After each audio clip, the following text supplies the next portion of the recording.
Mm. Oh, actually, 'pag sinabi mong anger lang, it's an emotion, hindi siya talaga sabihin mong disorder. Pero nagiging simptomas siya ng mga posibleng mga mental, health disorders like, depression, obsessive compulsive disorder, yung mga bipolar na ano, na disorder o kaya naman kung hindi, eh, alcoholic abuse, tsaka yung tinatawag na pang-ADHD, yun. Yun yung mga talagang typical na mataas ang possibility na ito ang mga regular symptoms ng ano, ng mga mental health issues na ito. Okay, una-una kasi may mga pagkakataon na ibang tao akala lang nila magagalitin sila. Pero ang mga karaniwan dito na problema, yung magugulat ka na it's either ano yan eh, tatlong versions ng ano ng galit.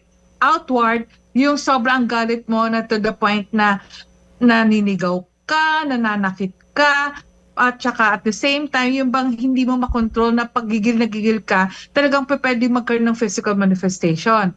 Ang sinasabi namang inward, imbis na manakit ka sa ibang tao, ang sasaktan mo sarili mo.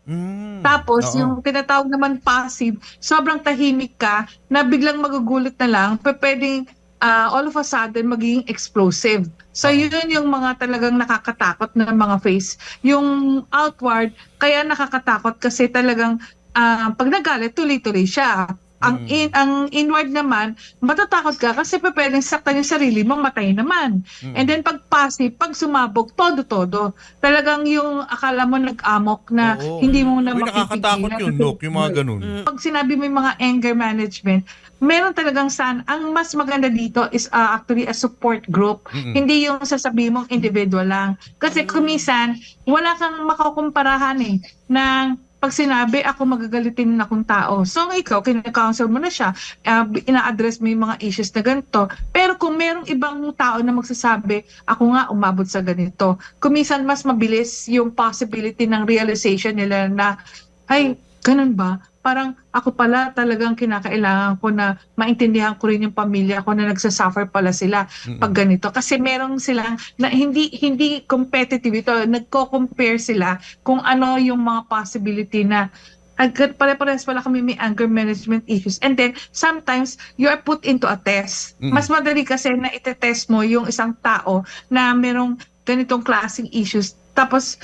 parang syempre, yung mga kapwa mo merong ganitong issue, mag-cheer sa'yo. So, one thing, may support group ka na talaga magsasabi, yay, nakontrol mo yung sarili mo.